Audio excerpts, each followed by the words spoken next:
Graça e paz a todos.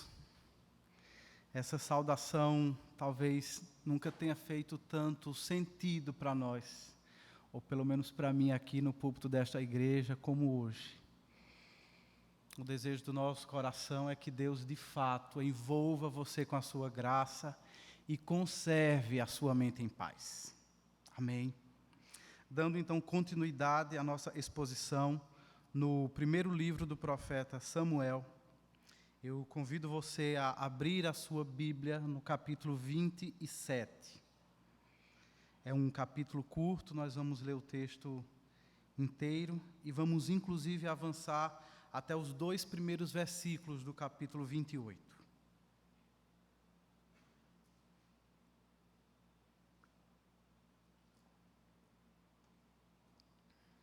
Primeiro livro do profeta Samuel, capítulo 27. Leiamos então. Davi, contudo, pensou: algum dia serei morto por Saul. É melhor fugir para a terra dos filisteus. Então Saul desistirá de procurar-me por todo o Israel e escaparei dele. Assim Davi e os 600 homens que estavam com ele foram até Aquis, filho de Maoque, rei de Gate. Davi e os seus soldados se estabeleceram em Gate, acolhidos por Aquis. Cada homem levou sua família, e Davi suas 2 mulheres, Ainoã de Jezreel e Abigail, que fora mulher de Nabal de Carmelo. Quando contaram a Saul que Davi havia fugido para Gate, ele parou de persegui-lo. Então Davi disse a Aquis: se eu conto com a sua simpatia, dá-me um lugar numa das cidades desta terra onde eu possa viver, porque este teu servo viveria contigo na cidade real. Naquele dia Aquis deu-lhe Ziclag, por isso Ziclag pertence aos reis de Judá até hoje. Davi morou em território filisteu durante 1 ano e 4 meses. Ele e os seus soldados atacavam os Gesuritas, os Gersitas e os Amalequitas, povos que desde os tempos antigos habitavam a terra que se estende de Sur até o Egito. Quando Davi atacava a região, não poupava homens nem mulheres, e tomava ovelhas, bois, jumentos, camelos e roupas. Depois retornava a Aquis. Quando Aquis perguntava: quem você atacou hoje? Davi respondia: o Neguebe de Judá, ou o Neguebe de Jarameel, ou o Neguebe dos queneus. Ele matava todos, homens e mulheres, para que não fossem levados a Gate, pois pensava: eles poderão denunciar-me. E este foi o seu procedimento enquanto viveu em território filisteu. Aquis confiava em Davi e dizia: ele se tornou tão odiado por seu povo, os israelitas, que será meu servo para sempre. Capítulo 28. Naqueles dias os filisteus reuniram suas tropas para lutar contra Israel. Aquis disse a Davi: saiba que você e os seus soldados me acompanharão no exército. Disse Davi a Aquis: então tu saberás que o teu servo é capaz de fazer. Aquis respondeu-lhe: muito bem, eu o colocarei como minha guarda pessoal permanente. Oremos ao Senhor e peçamos a iluminação do seu Espírito para a exposição da palavra. Ó Deus, nesse dia o nosso coração está apertado.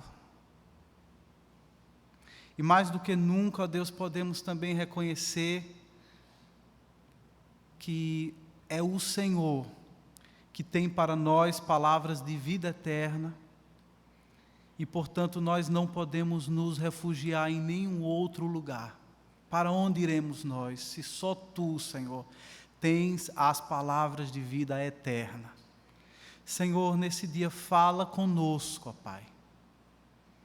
Neste culto, ó Deus, neste momento difícil que o mundo atravessa, nós precisamos ouvir a Tua voz. Nós precisamos perceber a Tua presença em nosso meio, nós precisamos ver a Tua boa mão sobre as nossas vidas. Pedimos que o Senhor faça isso, a começar falando conosco. Que o Teu Espírito Santo toque os nossos corações, falando conosco através das Escrituras. É a nossa oração em nome de Cristo, nosso Senhor. Amém. Irmãos, ao longo de muitas semanas, através de várias exposições da palavra, nós temos aqui acompanhado a história de Davi, ou as muitas histórias que compõem a sua biografia. E da mesma forma como tem acontecido comigo, eu creio que você também tem sido edificado pelo testemunho desse grande personagem bíblico. É inspirador observar tantas vezes que Davi teve a sua fé testada. E ele quase sempre respondendo ainda com mais fé. Tantas vezes Davi teve a sua confiança em Deus posta à prova. E esse homem de Deus responde quase sempre de forma piedosa, diante de tantos desafios por ele enfrentados. Especialmente, se nós considerarmos aqui os anos em que ele foi perseguido, os anos em que Davi viveu como fugitivo do rei Saul, que procurava matá-lo, você vai poder perceber comigo a bravura desse homem e a qualidade da sua fé. Eu creio que você já está familiarizado com essa história. Saul ocupava o trono de Israel, mas o Senhor já havia rejeitado a sua pessoa, assim como também o Senhor já havia rejeitado o ministério real de Saul. Além disso, o Senhor já havia escolhido Davi para sucedê-lo no trono, e por causa disso, o profeta Samuel já o havia ungido, numa forma de selar publicamente essa divina designação de Davi para a missão tão nobre de reinar sobre Israel. E tudo isso, meus irmãos, gerou uma tensão muito grande na nação, porque isso implicaria uma mudança de dinastia. O trono deixaria de ser ocupado pela família de Quis, da tribo de Benjamim, e passaria a ser ocupado pelos descendentes de Jessé, da tribo de Judá. Porém, eu queria que você percebesse, comigo, que essa transição não representava apenas uma simples mudança de tribo a ocupar o poder. Ela apontava para algo muito mais profundo. Ela apontava para uma mudança na forma como o rei de Israel viria a ser escolhido.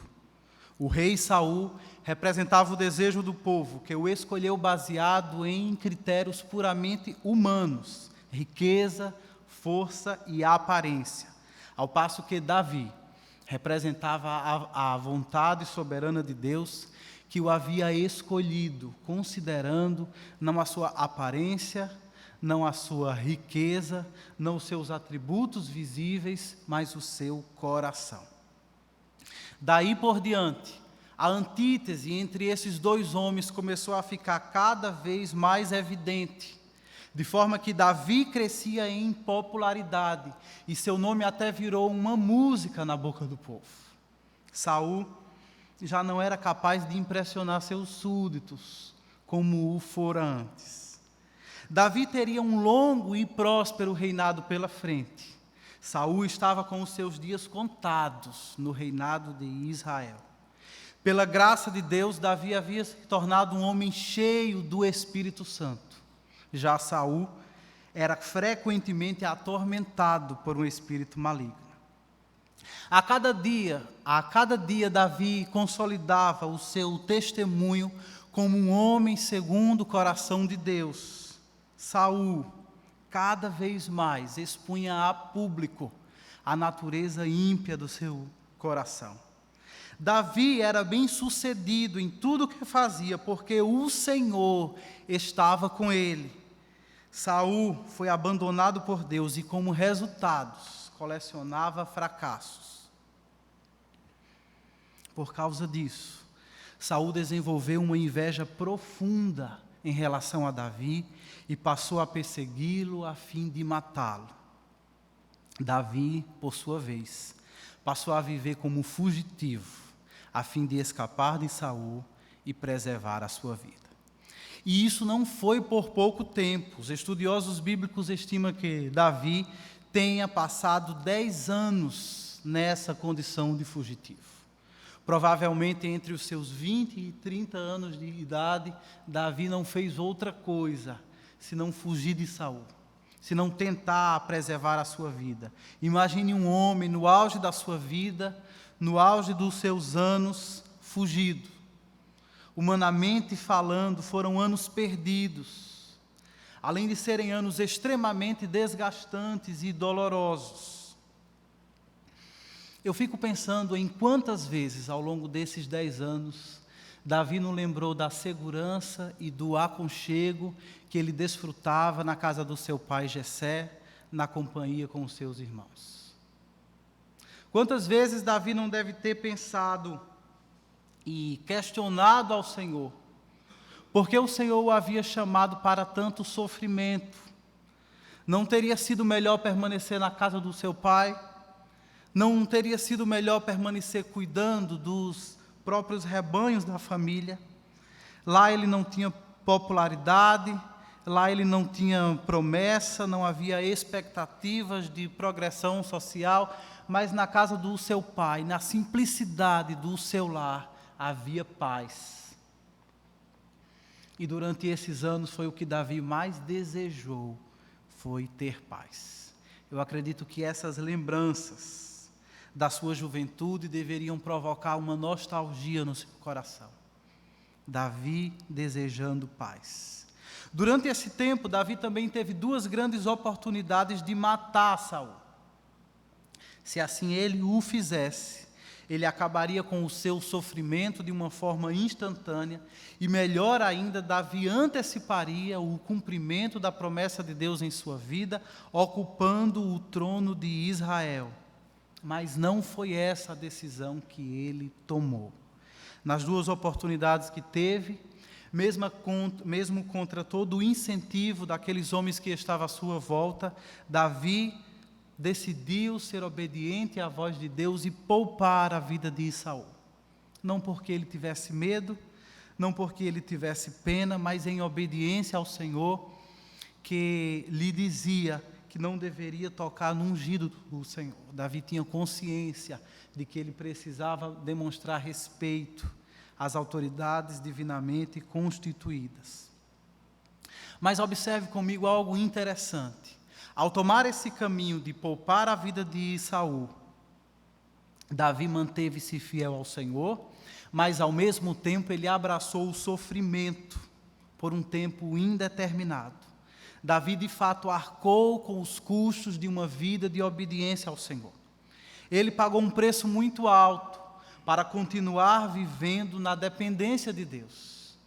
E por tudo isso, a vida de Davi nos inspira até hoje. Mas quando nós chegamos no capítulo 27, e esse capítulo que nós acabamos de ler, percebemos que, embora Davi seja um homem segundo o coração de Deus, ele ainda é essencialmente um homem.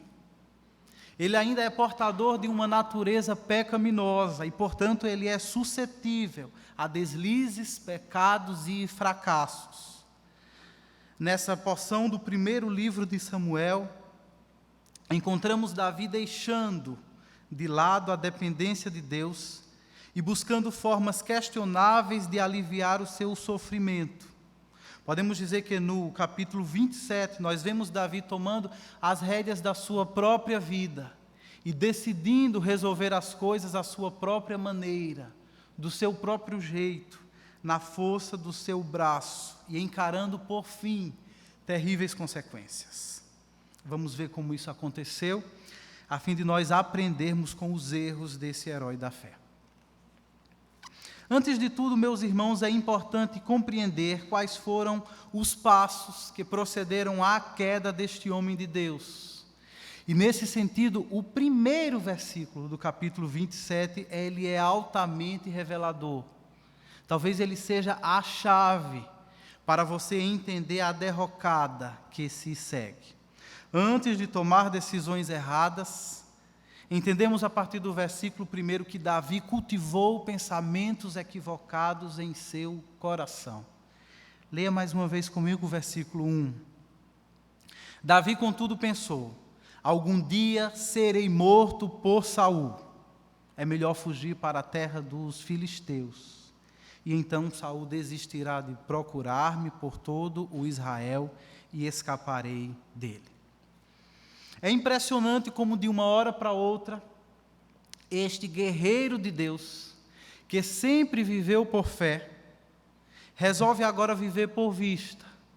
Ou seja, ele decide viver por aquilo que se pode ver. E isso exclui completamente as promessas de Deus, as quais até que se cumpram, só podem ser contempladas pelos olhos da fé. Davi, a essa altura da sua história, abandona a perspectiva de Deus sobre a sua vida e adota uma perspectiva humana, sob a qual decide viver dali em diante. Sim, por um lado, seu raciocínio faz algum sentido. De fato, do ponto de vista humano, Davi demorou a tomar uma decisão que lhe permitisse se livrar de uma vez por todas da inveja e da fúria de Saul. E não apenas pela sua segurança própria, mas também levando em consideração a segurança daqueles homens que estavam com ele. O versículo seguinte diz que já eram 600 homens. Davi talvez se visse na necessidade de fato, fazer alguma coisa para garantir a sua segurança e daqueles homens que haviam se juntado a ele em sua luta. E nesse texto nós também percebemos que não apenas ele e os seus 600 soldados, mas também as famílias desses homens foram submetidas às durezas da tirania de Saul durante os anos de perseguição. Os estudiosos bíblicos estimam que haviam pelo menos 2.000 pessoas envolvidas na família desses 600 homens, além da própria família do rei Davi. Provavelmente Davi se sentia responsável por todos eles. E numa situação como essa não seria justo buscar um alívio imediato para o sofrimento de toda essa gente, de forma que, cansado e aflito, Davi está mesmo convencido de que se ele permanecer no território de Israel, mais cedo ou mais tarde será morto pelas mãos de Saul. E por isso, Davi decide parar de esperar em Deus e começa a resolver as coisas da sua maneira, com os recursos dos quais dispõe, agora fora dos limites do seu próprio país. Mas, queridos, essa não seria a única forma de enxergar a situação. Também seria possível, e de fato seria inclusive necessário, que Davi, num momento como esse, abrisse os olhos da fé e avaliasse os seus dilemas da perspectiva de Deus. E aí, nesse caso, olhando para a vida pelos olhos da fé, o que ele poderia considerar? Há muitas coisas que poderiam aquecer o seu coração nesse momento. Primeiramente, Davi poderia lembrar das promessas que Deus havia feito especificamente para ele. Eu não falo de promessas gerais, abrangentes, que foram feitas ao povo como um todo. Eu falo de promessas específicas que Deus fez a Davi. Davi poderia, por exemplo, recordar-se da forma surpreendente como ele foi achado pelo profeta Samuel e ungido como aquele que sucederia a Saul no trono, contra toda a improbabilidade e contra toda a falta de expectativa. Certamente, considerando a promessa de Deus, Davi não morreria pelas mãos de Saul. Ele certamente sentaria no trono que agora, por ora, estava sendo ocupado por Saul. Pois se Deus havia prometido, então de fato Deus cumpriria sua promessa. E essa era uma promessa específica, que precisava ser cumprida em vida. Depois que Davi estivesse morto, não teria como sentar-se no trono. Portanto, Davi realmente deveria ter considerado a promessa de Deus em sua vida.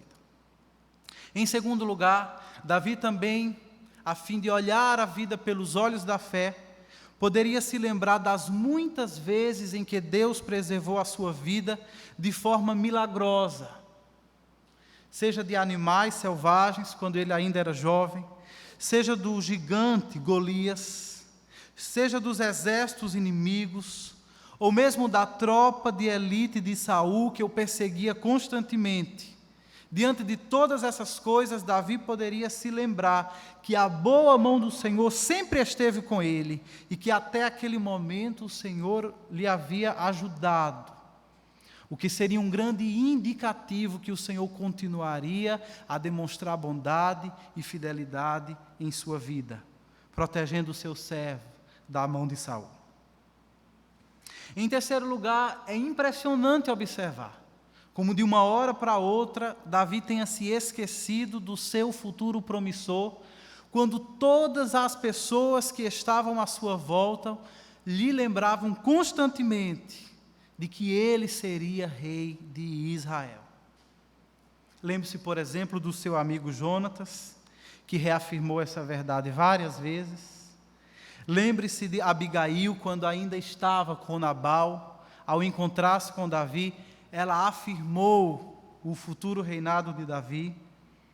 Lembre-se dos seus próprios companheiros de fuga, e até mesmo o próprio Saul reconheceu que Deus havia dado este trono a Davi. E reconheceu isso não como quem sabe um segredo, mas como quem fala de algo que é de amplo conhecimento da sociedade israelense. Ou seja, todo mundo sabe que Davi é protegido por Deus. Todo mundo sabe que Davi será rei. Só Davi, que a essa altura da sua história, esquece-se disso. E assim, partindo de uma perspectiva sentimentalista, pessimista e racionalista, Davi decide buscar abrigo e segurança na Filistia. O que é que nós podemos aprender com a experiência de Davi nesse período da sua história? Eu creio, irmãos, que Deus, o autor das Escrituras, quer nos ensinar que nós precisamos ter muito cuidado com os pensamentos que cultivamos em nosso coração, especialmente nos dias das adversidades. Porque aquilo que nós dizemos ao nosso coração será determinante nas decisões que tomaremos posteriormente. Você já percebeu que você é sempre o conselheiro mais próximo de si mesmo?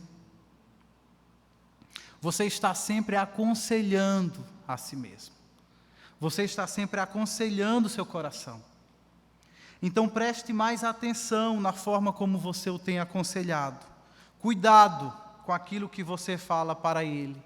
Ele é bem vulnerável, nosso coração é bem suscetível ao erro, ao engano.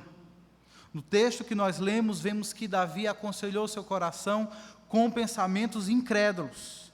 E como consequência disso, não é de se admirar que logo depois ele tenha tomado decisões igualmente incrédulas. Começou por acreditar em premissas tolas, e como resultado, adotou para si uma cosmovisão tola de incredulidade.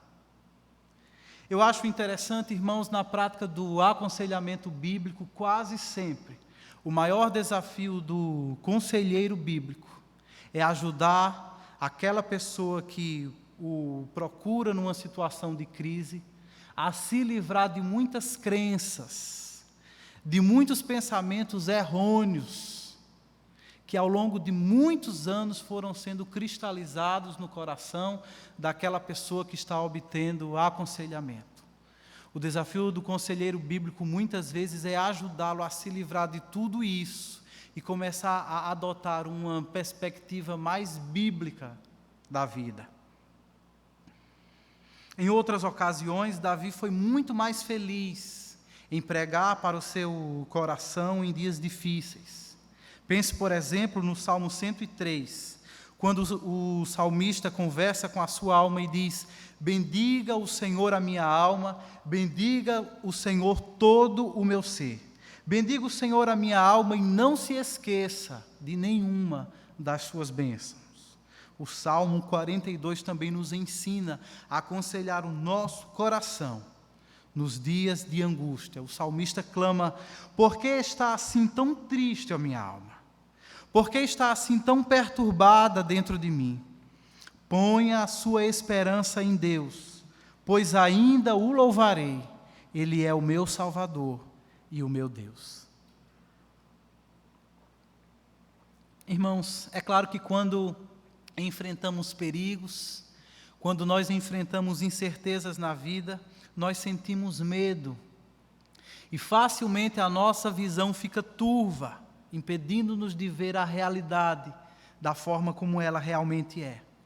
E até certo ponto, sentir medo numa situação de adversidade é algo normal. Sentir medo é esperado. Mas como disse certo conselheiro e teólogo essa semana, nós podemos sentir medo diante das adversidades. Nós podemos sentir medo diante dos dias difíceis. O que nós não podemos permitir é que o medo domine o nosso coração, de forma que nós percamos a confiança no Senhor e até possivelmente acabemos por tomar decisões equivocadas. Então, especialmente nesses dias de pandemia, o que nós como Igreja de Cristo devemos de fato fazer? O que você, cristão, o que você, discípulo de Cristo, precisa pensar nesses dias em que todo mundo geme diante de uma doença? Nós podemos sentir medo, mas lutemos para que não sejamos tomados por ele. Nós precisamos de fato estar bem informados para aprender a nos proteger da melhor forma. Mas não permitamos que as más notícias nos façam esquecer as boas novas do Evangelho. Sim, numa época como essa, espera-se que nós sejamos capazes de chorar com os que choram, que nós sejamos sensíveis à dor do mundo, mas que diante de tudo isso, em meio a tudo isso, que nós não abandonemos a esperança nas maravilhosas promessas do nosso Deus. Entre elas, o Senhor prometeu que um dia enxugará dos nossos olhos toda a lágrima. Portanto, que nós aqueçamos o coração com a esperança da glória. Sim, em dias de pandemia, é possível que, assim como Davi, nós nos sintamos completamente impotentes para proteger tanto as nossas vidas como a vida daquelas pessoas a quem amamos. Mas lembre-se, no meio do caos nós não estamos só. O nosso Senhor Jesus prometeu que estaria conosco todos os dias das nossas vidas até a consumação dos séculos. O que é que você precisa fazer durante a pandemia? Você precisa pregar para o seu coração. Você precisa relembrá-lo diariamente das maravilhosas promessas do Evangelho. Você precisa olhar para trás e contar as ricas bênçãos recebidas das divinas mãos, como diz aquele antigo hino. Você precisa também meditar na bondade e na soberania de Deus. Aconselhe o seu coração com as boas novas do Evangelho, com as verdades biblicamente reveladas e não com as más notícias que se multiplicam na TV, no celular, no computador. E assim olhe mais para Deus do que para as tempestades. Olhe para Cristo, Ele está conosco no barco. E assim que nós não sejamos dominados pelo medo. Olhemos mais para aquilo que Deus já fez em nossa vida. E assim nós vamos ser encorajados a olhar para o futuro com esperança.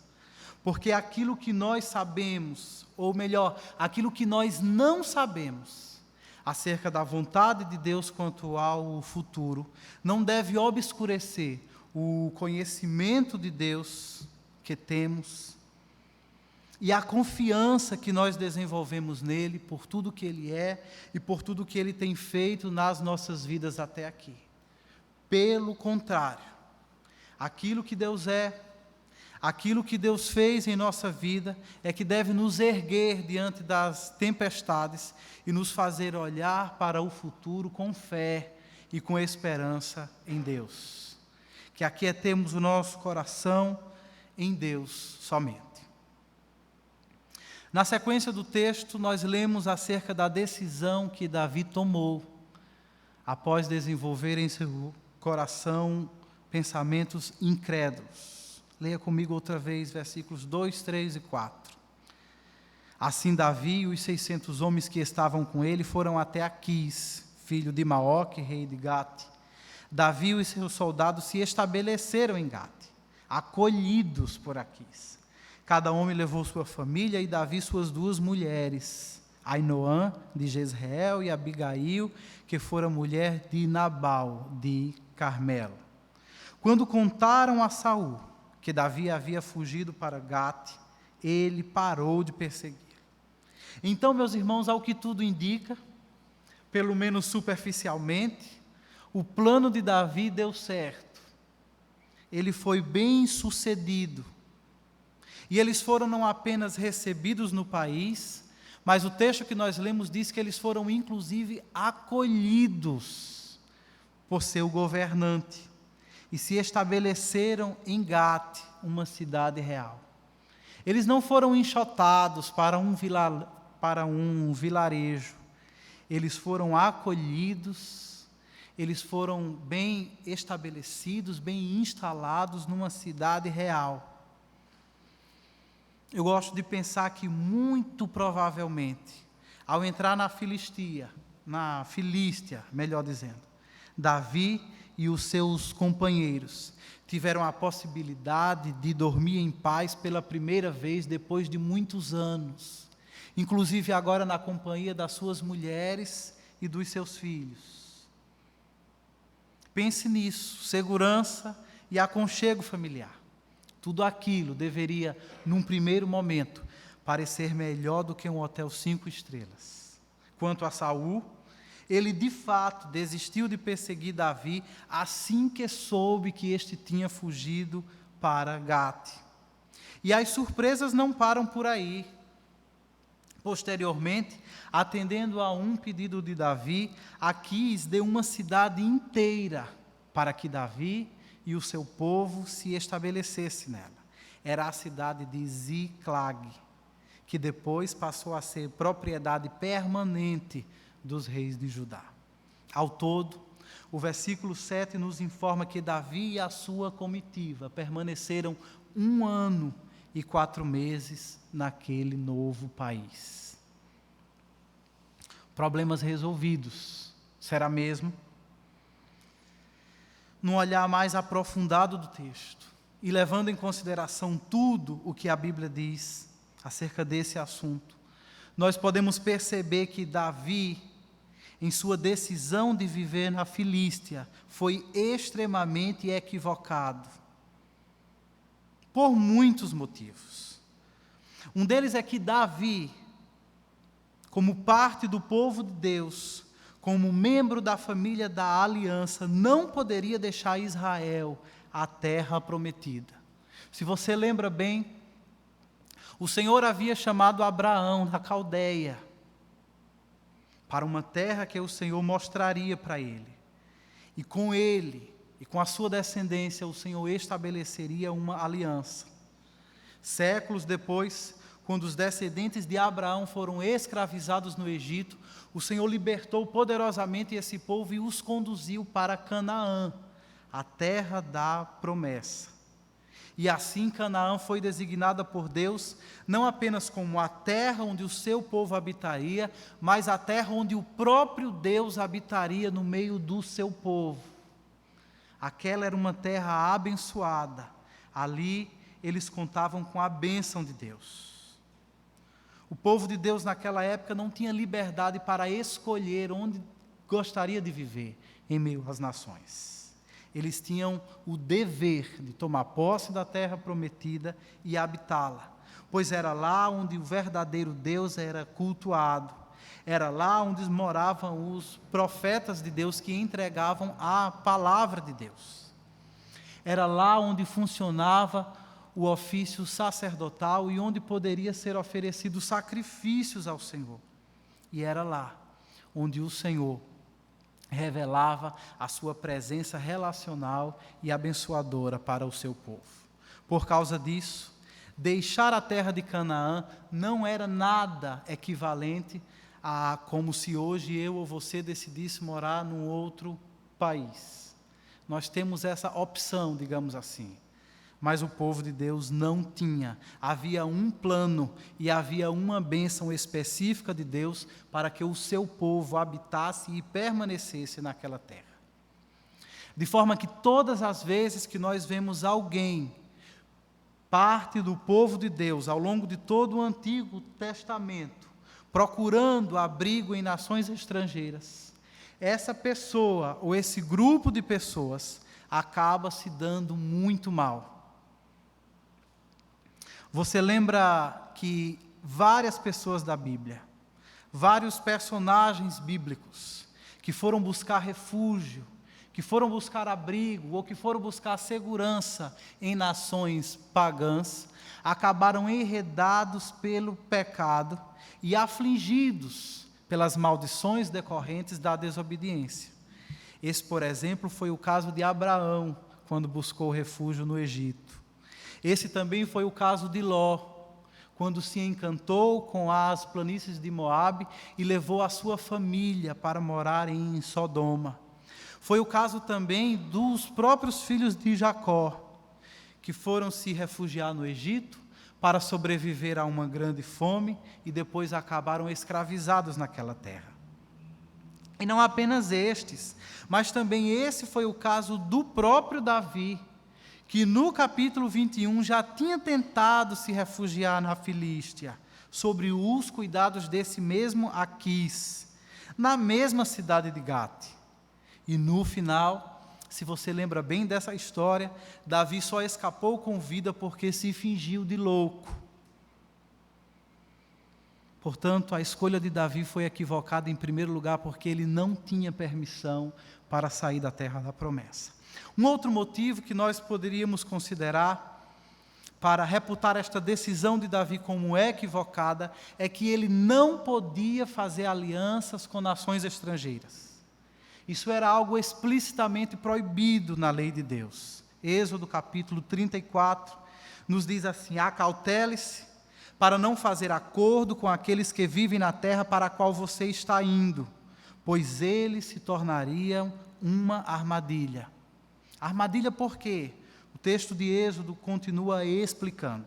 Acautele-se para não fazer acordo com aqueles que já vivem na terra, pois quando eles se prostituírem, seguindo aos seus deuses, e lhe oferecerem sacrifícios, convidarão você, e poderão levá-lo a comer dos seus sacrifícios, e escolher para os seus filhos mulheres dentre as filhas deles.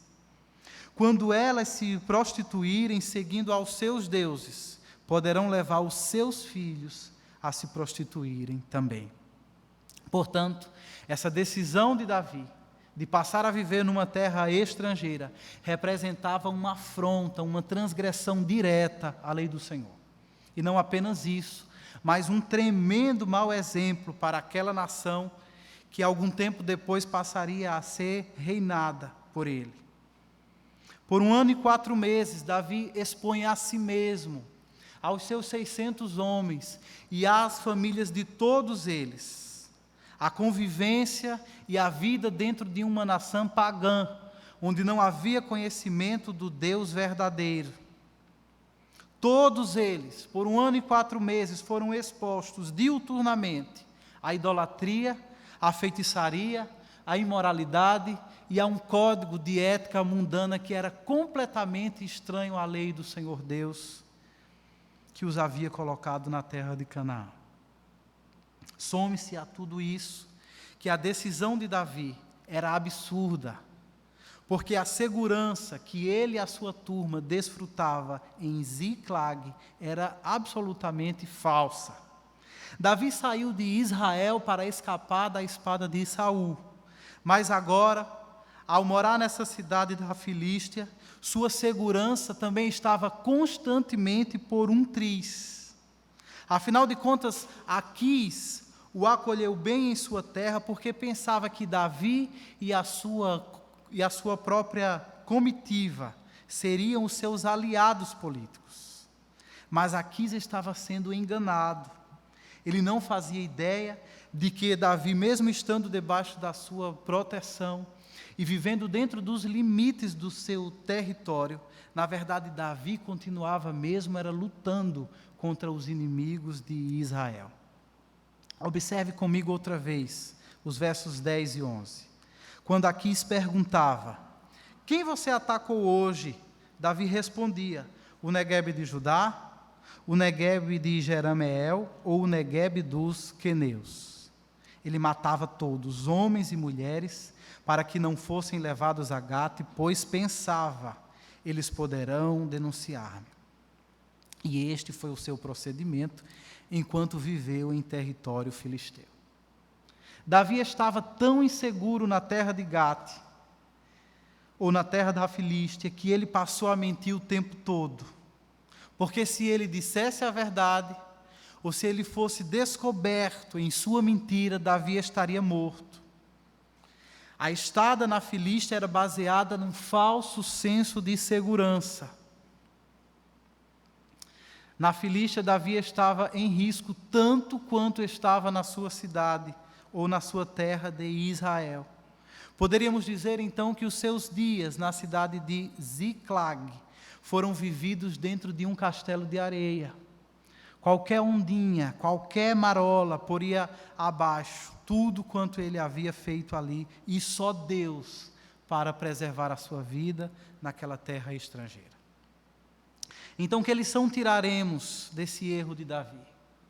Que lição aprenderemos com ele quanto a tomadas de decisões?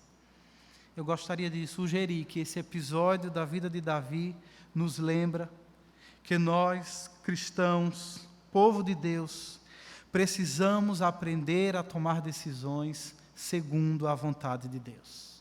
Nós já falamos sobre esse assunto diversas vezes aqui nesta igreja. Como é possível descobrir a vontade de Deus quando eu preciso tomar uma decisão? Geralmente, nessas circunstâncias, cristãos evangélicos vivem uma verdadeira paranoia. Eles querem descobrir a vontade secreta de Deus quanto ao seu futuro. E isso é impossível. A vontade secreta de Deus só é possível conhecê-la olhando para trás, fazendo uma retrospectiva. Eu olho para ontem e eu vejo qual foi a vontade de Deus para a minha vida no dia de ontem. Mas eu não posso arrancar de Deus a sua vontade secreta quanto ao meu futuro, quanto ao dia de amanhã. Isso é tolice. Evangélicos costumam entrar numa paranoia porque eles querem descobrir a vontade de Deus de uma forma mística. Eles esperam que nem que seja no último minuto, Deus vai falar para eles de uma forma pessoal, de uma forma audível, apontando qual a decisão, se A ou B, eles precisam optar.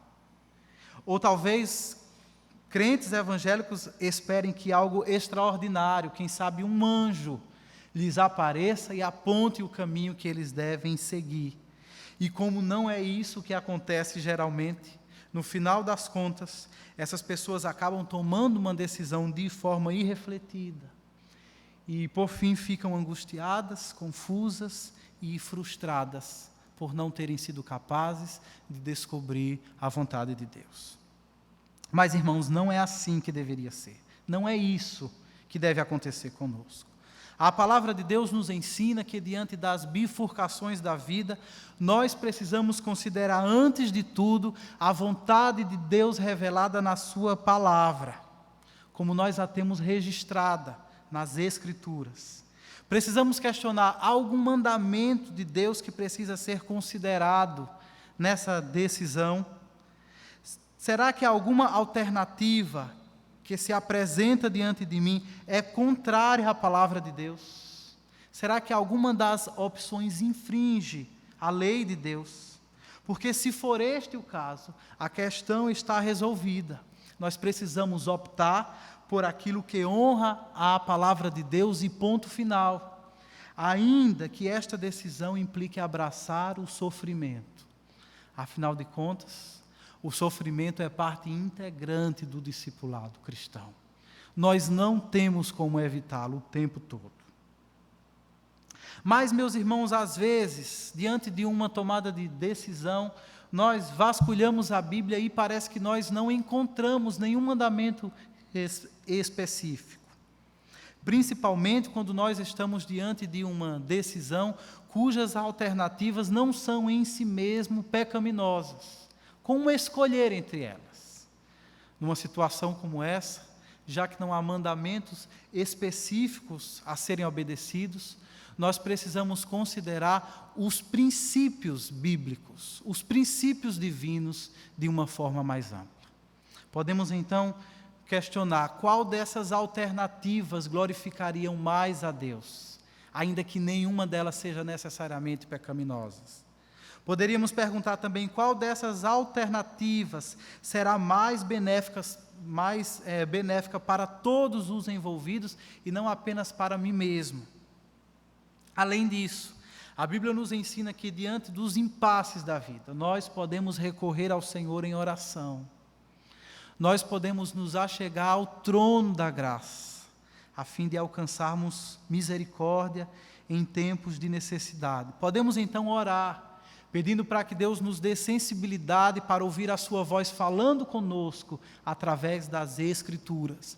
E podemos orar também pedindo a Deus sabedoria para aplicarmos as Escrituras às situações concretas da vida. Em último lugar, falando sobre decisões, a Bíblia nos ensina a importância de nós usarmos a nossa razão, de nós usarmos a nossa mente, principalmente quando nós temos a mente renovada pela palavra de Deus. Irmãos, a capacidade de raciocinar é um dom de Deus, e ela não é contrária ao exercício da fé. Afinal de contas, a nossa fé não é irracional. Nós podemos e nós devemos usar a nossa mente para a glória de Deus. O que nós, cristãos, rejeitamos é uma perspectiva racionalista da vida, que trata a razão como uma autoridade suprema. Não, nós usamos a razão, mas de forma submissa à palavra de Deus, porque é Deus que tem autoridade sobre nós e nunca o contrário. Pelo que nós vimos nesse texto, a decisão de Davi desconsiderou todas essas diretrizes. Ele não obedeceu ao mandamento divino. Pelo menos ao que diz o texto, ele não buscou ao Senhor em oração diante desse impasse. E por fim, ele também foi extremamente insensato. A sua decisão não lhe garantia segurança alguma. E por isso, nesse episódio, Davi se torna um exemplo de como não se deve viver, de como não se deve tomar decisões. Finalmente, caminhando para o fim desse texto, nós precisamos considerar as consequências desastrosas da decisão equivocada que Davi tomou. Será que valeu a pena tudo o que ele fez? Ao chegarmos no fim desse texto, vemos que com certeza não. Já vimos uma dessas consequências desastrosas. É que para viver na Filístia, Davi comprometeu a sua identidade como servo de Deus. E além do mais, ele sacrificou o seu caráter. Veja que ao longo desse texto que nós lemos, nós vemos várias vezes Davi se colocando debaixo da autoridade e debaixo da proteção de Aquis. E quem era esse homem? Senão um grande inimigo de Israel e, por extensão, um grande inimigo do próprio Deus, de quem Davi era servo. O mais estranho ainda é que Davi se declara servo de Aquis. Essa era uma designação que anteriormente ele só havia utilizado diante do seu Deus ou diante da autoridade do seu rei Saul. Mas agora Davi chega diante de Aquis e se coloca várias vezes como o seu servo. Além disso, para preservar a sua vida, Davi sacrificou o seu caráter. Davi pôs em xeque o seu testemunho, tornando-se um mentiroso de tempo integral e fazendo da hipocrisia um meio de vida. Por fim, leia comigo outra vez os versículos 1 e 2 do capítulo 28. E veja a consequência desastrosa da decisão equivocada de Davi. Naqueles dias, os filisteus reuniram suas tropas para lutar contra Israel. Aquis disse a Davi: saiba que você e os seus soldados me acompanharão no exército. Disse Davi a Aquis: então tu saberás o que o teu servo é capaz de fazer. Ao que Aquis lhe respondeu: muito bem, eu o colocarei como minha guarda pessoal permanente. Por fim, observamos nesse texto que ao início, Davi estava querendo encurtar ou escapar do seu sofrimento. Mas ao final desse texto, vemos Davi numa grande cilada. Ele está supostamente a serviço do rei Aquis. Mas agora, nesta ocasião, Aquis decide entrar em batalha contra Israel. Afinal, eles eram inimigos históricos. E Davi deveria ter levado isso em consideração quando decidiu ir para aquela terra. O que é que Davi fará então numa situação como essa? Será que ele ajudará Aquis e guerreará contra os israelitas? Imagine que situação difícil Davi se colocou através da sua escolha equivocada. Logo, Davi, que nunca quis sequer encostar em Saul, apesar de toda a sua maldade, se vê agora diante de uma situação em que ele terá que matar o povo que Deus escolheu e o povo que Deus designou como sua propriedade particular entre todos os povos da terra. Por outro lado, se Davi se recusar a defender Aquis e ajudá-lo na batalha contra os israelitas, como ele escapará com vida desse país? Não apenas ele, mas como ele tirará a salvo seus companheiros, mulheres e filhos de dentro daquela terra, depois que ele tiver revelado a sua verdadeira lealdade. E pensando bem, meus irmãos, mesmo que Davi conseguisse sair com vida daquele lugar, isso também não resolveria nada. Porque se antes ele tinha apenas Saul a persegui-lo em Israel, agora ele terá também Aquis a persegui-lo na Filístia.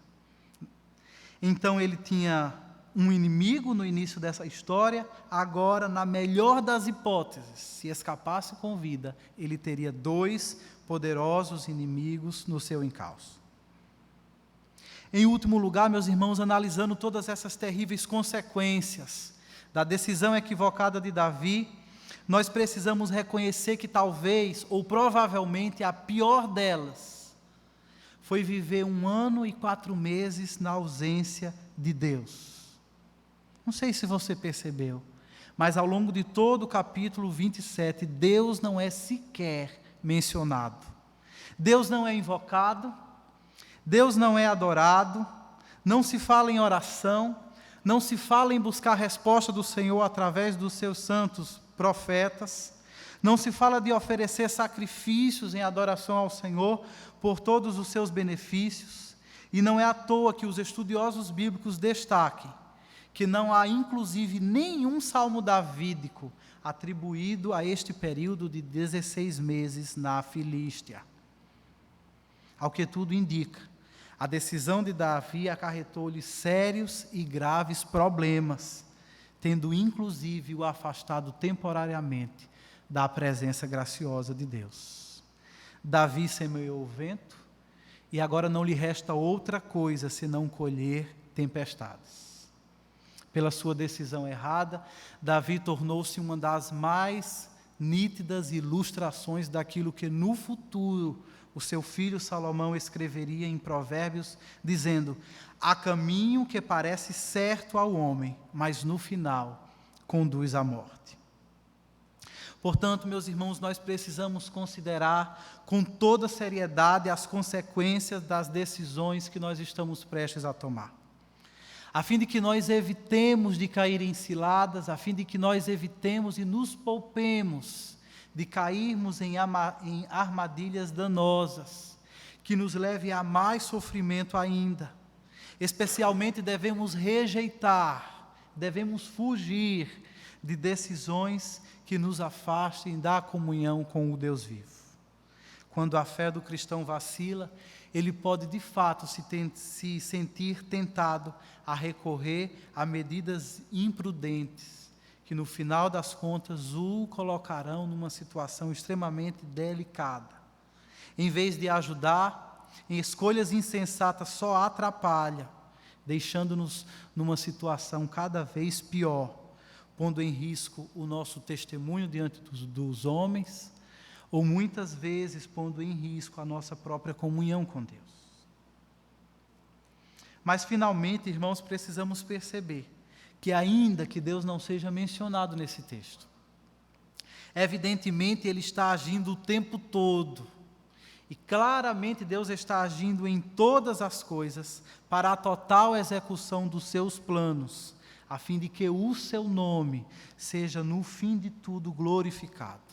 Ele está inclusive usando Davi, um servo imperfeito, um servo mortal, para apontar para a necessidade de que Israel tem, de que um dia o Senhor lhe envie um servo perfeito, um servo eterno, que abrace o sofrimento para a glória de Deus e salvação do povo escolhido. E no final da história é isso que vai acontecer. Um dia Deus haveria de enviar Jesus, que é o Rei da Glória, e ao mesmo tempo é o servo sofredor, que enfrentou a perseguição, enfrentou a dor, enfrentou a cruz, para que os nossos pecados fossem perdoados, para que todos os nossos pecados fossem cancelados, incluindo-se aí as nossas decisões equivocadas, incluindo aí os nossos descaminhos. E Cristo fez tudo isso para que, acima de tudo, pudéssemos desfrutar de eterna comunhão com Deus. Fez tudo isso para nos abrir um caminho novo e vivo à presença de Deus, de forma que hoje nunca estamos longe demais da sua presença graciosa. Portanto, meus irmãos, que nós coloquemos toda a nossa confiança nele, Jesus, o Rei da Glória e o servo sofredor, que em todo o tempo nosso coração seja achado em paz na presença dele. Que ele nos abençoe. Amém.